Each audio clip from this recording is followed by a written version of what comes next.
what else do we not know as consumers, apart from what we have been told by government? Any sector minister said the ekoso dum CCA. President mentioned said is a thing of the past. Doom so. What else do we not know? Nana Wadarma. So what we don't know is their intent and what they seek to gain from the inconsistent, misleading information churned out. That is what we don't know. But what we know is that we are having erratic power supply. Mm-hmm. You can call it any other name, whether doom CC, whether doom so, whatever. A decorated monkey is still a monkey. We know we are being starved of an essential commodity, a commodity that many of us have paid for through the prepayment system. And we are asking, when will we have reliable power supply? If we are struggling in this manner, we also ask that give us something to guide us in our daily endeavor and planning. And all we know is that they've asked us to go and prepare our own timetable. We don't know what the intent is. So government needs to come out clear. But we wonder whether they would do that. That's what we don't know, their intent. And Nana, it will be difficult for us to know their intent. Is there any means of reading into their intent from the statements one more make regarding the current situation that we're facing? So far, you and I can only conjecture.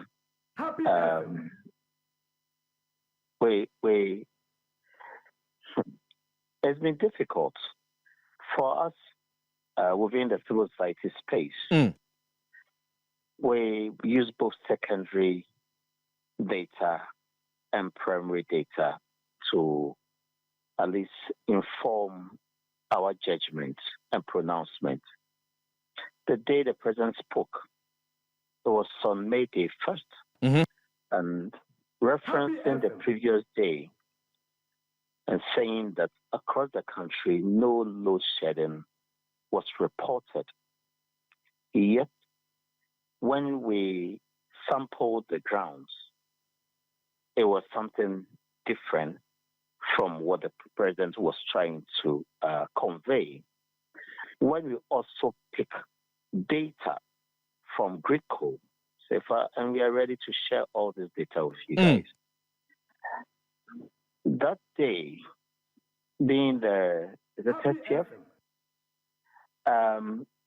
is the day that during the morning we produced or Ghana generated the least output in a month and a half. In the afternoon, it was the least. But as if it was planned, in the evening, we generated as a country something close to 3,520 megawatts. Something that has not been seen the whole year. A huge output, which is close to bridging the deficit we have in the sector. And we asked, was it intentional to save some of the fuel or save the energy and give it to us in the evening so that the morning the president can make a pronouncement and tell everybody that last night you never had him so because it is over. Then the morning, it became worse. Many people could not even watch the president speak or listen to him because they were without light. So at the point that he was saying that doom so was over, many people even didn't know what he was saying. that morning was worse, that afternoon, the evening, and after today, there is no single day that I've not experienced one in my life. If I speak to anybody around Pung, Temapung, it is Pung has a lot of power producers within that enclave. Yes. You barely see outage in Pung. Even at the height of 2015, 2016 Dumso, Happy FM. Pung may experience one outage maybe in a month or more. Just one. Today it's become a daily, they are living with it every day, a whole Pung. And so if we use just Pung to do the gauging, it tells you what the others are going through. A place that you barely see outages. And these outages are extended. So we call people, we sample the ground, and they report of outages. We take data from government-owned source, GRICO, from the system condition sheet, and it tells you that what we are generating is far below our recorded peak demand, meaning there is deficit. If there is deficit, you are forced to shed some of the load, because the load you and I put on the system is in excess of what's been generated for us. If the GRICO pushes and the UCG also supports and pushes to share that load for that's generated output for us, which is less our demand, the system may be forced to either collapse, or you will see some low voltages or brown outs. We call it brown outs. You call it low voltage. And so a part of the demand space must be taken off the grid so that the load is lessened and the generated output can meet that load, not the excess load. And so if we just pick the data and you see a deficit, you don't need to call anybody even across the country. Common sense is that some load have to be shared just to save the system. How do we still have a stable system and we're not seeing brown out, and you tell me that it didn't shed load when your generation was below that? How come that we record that within the export space a decline in exports?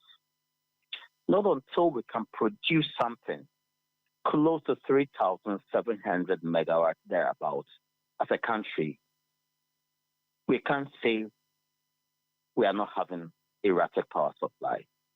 We are having that. Therefore, we don't know government intent. But I'm sure that Ghanaians know the kind of experience they're going through. So you can tell them and give them all the names and assurance. It's their daily experience that will inform their judgment. So I know what I'm going through. I'm sure you know what you're going through.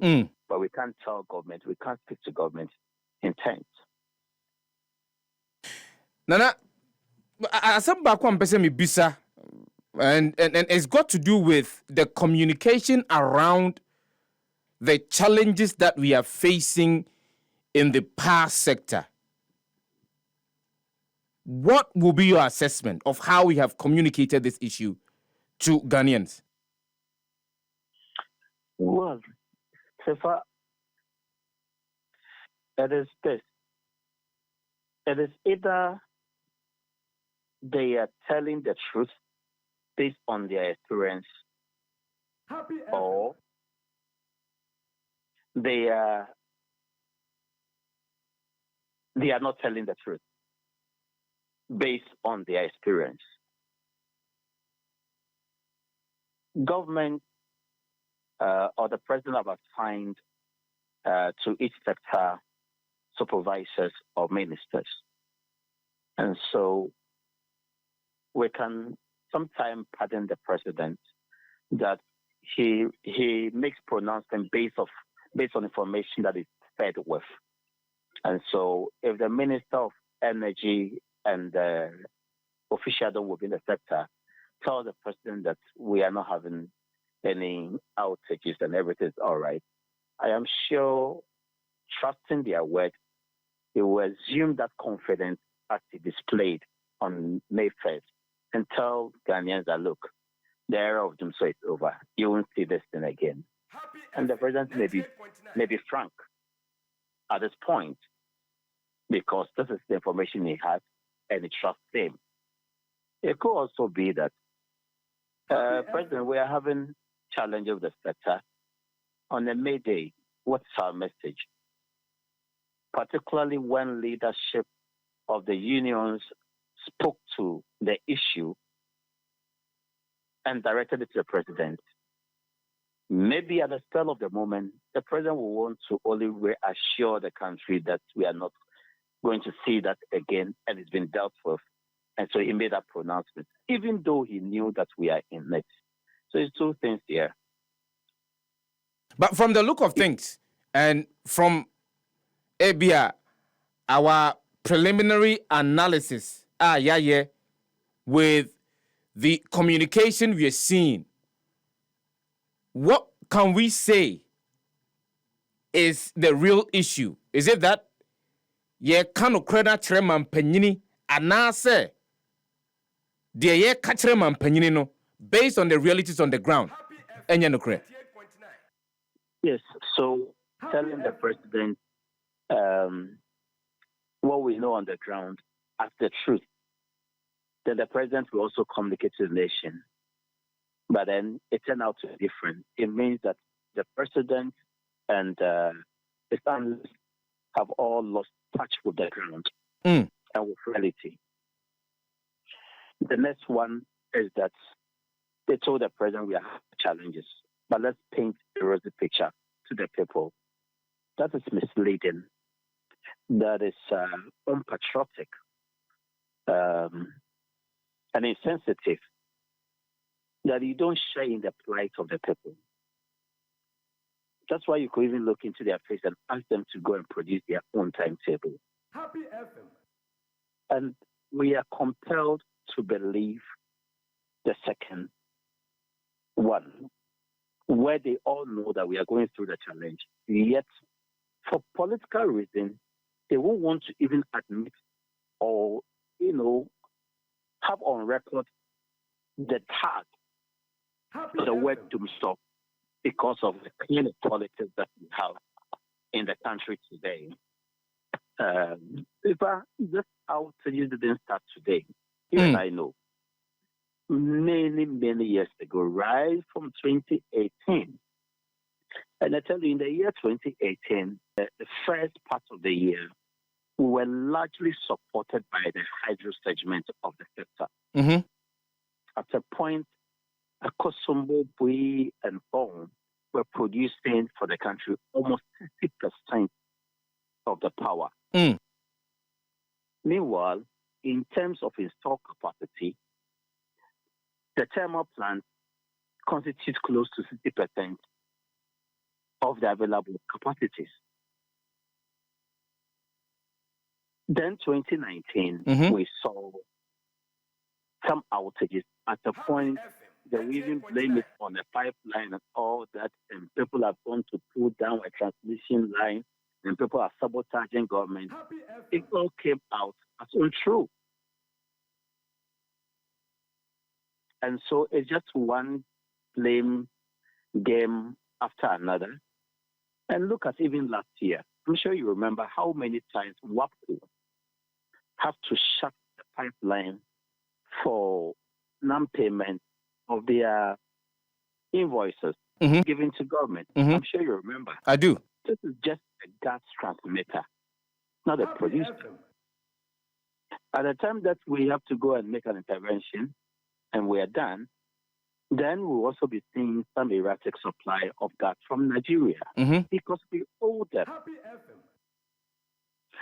And surprisingly, some people don't see, or government is not seeing, or not seeking to admit what's really happening. Every passing month, so far, our debt in the sector increases every passing month because for the past year or so, government can not even meet more than 70% of the obligations to the utilities, their invoices. And so there is an arrest every month to be paid. We are seeing this because of the cash flow challenges in the sector and the debt, which, as we checked the last month, was around $1.5 billion. And so if every passing month it increases, and then it means that when the debt hits close to $2 billion, it will be worse. But is that the reason, Nana?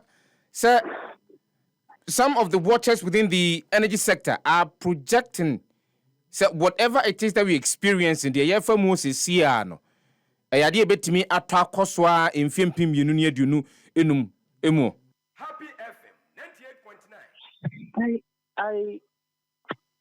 That is not something you need even the prophet to come and convey to us as a message from God. We did take in February, first week, that we'll see the worst of this come next year. And some called us, they say, how many months has it been that government gave us the assurance that they will address the issue? Has it not been more than 3 months now? What we are seeing is induced by financial constraints in the sector. There is that certain there. The ECG is not able to collect fully all the revenue expected at the end of the value chain to be able to reimburse all the other sector players that contributed to producing a megawatt of power. And so, if, for instance, Greco does not get the necessary revenue or money owed it through its transmission work, then it will struggle to maintain the system and upgrade it to render the system more robust, able to absorb shocks. If the IPPs are not getting money enough to undertake their plant maintenance, meet their obligations to their financiers and all that, it means that that very domain, they will struggle maintaining their assets and getting them always ready and in good condition to be dispatched. If WAPCO is not getting the money enough to do their work, they will be compelled, as we've seen on numerous occasions, to threaten government and shut their valve. If Nigeria Gas is not getting payment, instead of giving you about 110 standard cubic feet million, they'll be giving you something around 55.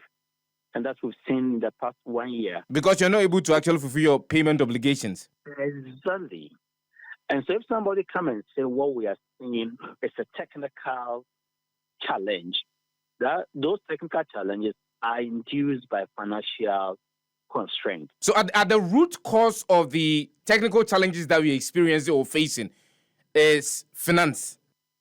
Exactly. If you had money, you'll be able to buy enough of the fuel that you need. In fact, you'll be able to pay your suppliers of the natural gas, Nigeria, and the GMPC suppliers, some, right from Atuabu and ENI source. And for GMPC, whether you pay them or not, just like a dog biting a dog. There won't be blood because it's government itself. But for Nigeria, they can advise themselves. We must pray that we will have another processing plant come the next year or two, because the gas being processed will not be adequate for us to meet our power generation demand come the next few years, because production upstream of gas has been falling consistently over the last 3 years. But let's put the gas dimension out of the way. Mm-hmm. If government had enough money, then even though gas supply is squeezed, they could have also bought some liquid fuel and placed them in stock, because almost all the power plants in Ghana here, the thermal ones, can be fueled by multiple, energy sources. Aside natural gas, some can use heavy fuel oil, light crude oil. Some can even use diesel. And so if you're struggling with flow of natural gas, you could still fall on liquid fuel. That may be expensive, but if you had money, you could have placed them in stock. In fact, you should have built some stock of this liquid fuels, so in case there is any challenge, whether by an act of God or act of man, to the gas flow, you can fall on these liquid fuels. So you have an immediate substitute of a sort, so you may not necessarily have to struggle. Exactly. Today, some power plants are also down, not because they are starved of fuel to dispatch, but they have to go through corrective maintenance.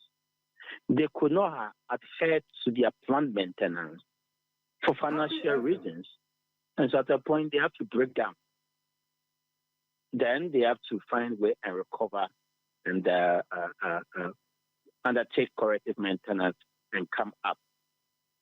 How could you have an installed capacity of in excess of 5,300 megawatts, a dependable capacity of close to 5,000, and still struggle to meet a peak demand of close to 3,000 megawatts? How? Where does this happen? We must be grateful to God for this year. Hydro is performing,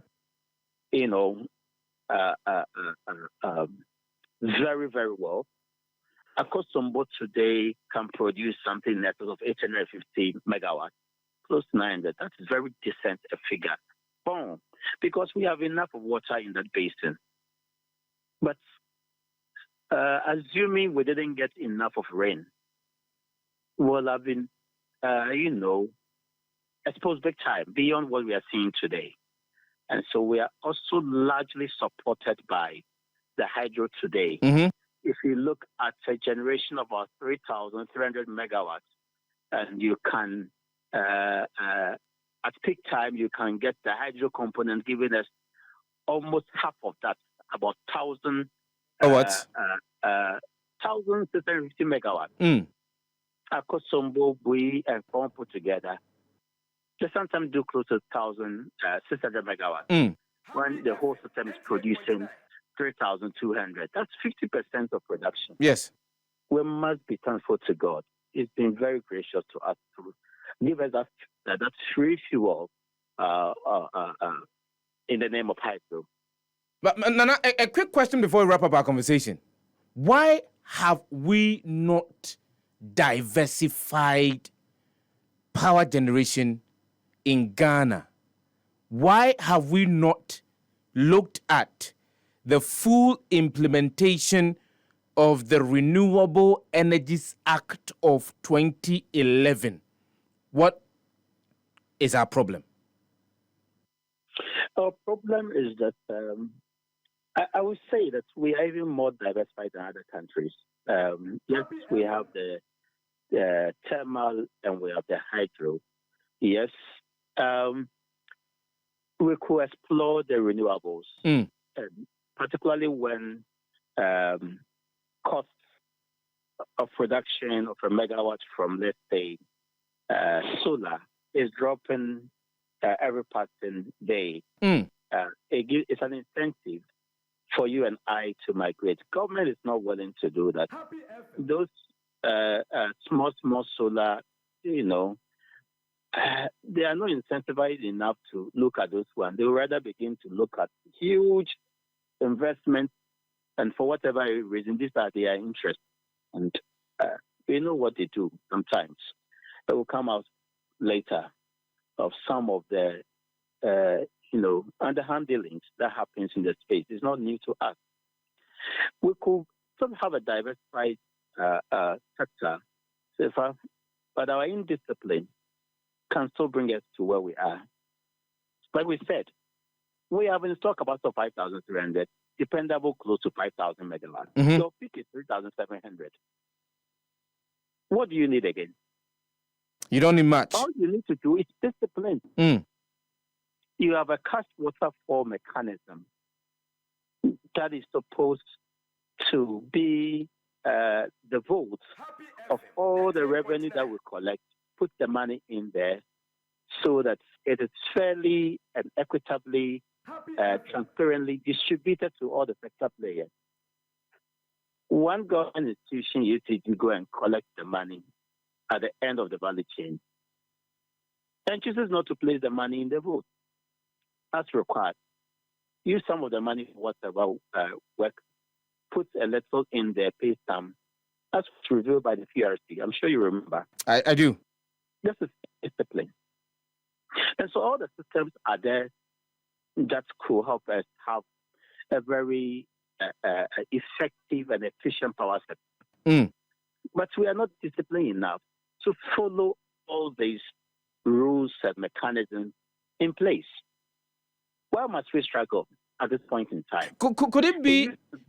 Could it be because of how we seemingly have politicized the energy sector? Could it be the reason why there seems to be indiscipline and everybody would want to score a political point with that particular sector? Very sensitive to sustainable economic growth? You understand it better than I do. I'm sure you've made a pronouncement yourself. Because sometimes, let's say, we have little natural gas in stock, and you want to dispatch power plants. What is the interest in you giving that a small parcel of gas to single, cycle power plant when you could have given it to a combined cycle power plant that can produce more out of one standard cubic feet of natural gas? Why would you choose to dispatch this plant and not this? And leave the efficient ones idle and rather want to dispatch the inefficient one? What is the interest here? Why would you want to defer payment of, money to the utilities? Why would you want to export the cheapest part of our power to our neighbors? Why would VRA want to take hydro, which is far cheaper than the thermal, export it to Cote d'Ivoire, Burkina Faso, Togo, and Benin? What's the interest? What are the incentives here? You ask yourself. I'm sure there are few things that we are not doing right as a country, and that's what comes to hurt us. In the past, we know that when we see some of these challenges, it's because that we have inadequate install capacity. It happened under Jerry Rawlings. It happened under my President Kufuor, my President Atta Mills, and Mahama. An investment was made, enough of investment to the extent where people started calling reserve margin as excess capacity. If we have excess capacity, why are we having challenges today? If we were disciplined to go by the Millennium Challenge Account Compact 2, I think so, where we had opportunity to involve the private sector in the business of the ECG because they were coming to invest over 500 million thereabouts in the sector. You remember the PDS ECG concession agreement, and our greed frustrated all this opportunity, and we lost out on those investments. But what we had to deal with last 3 years, 4 years, it's not about generation capacity. It's not about power generation. What we're left to do is to reinforce the transmission and distribution grid, because the generation capacity issue has been well addressed through the investment made in 2015, 2016. But here we are. We are the machine sitting idle. What brought us here? Politics and the indiscipline.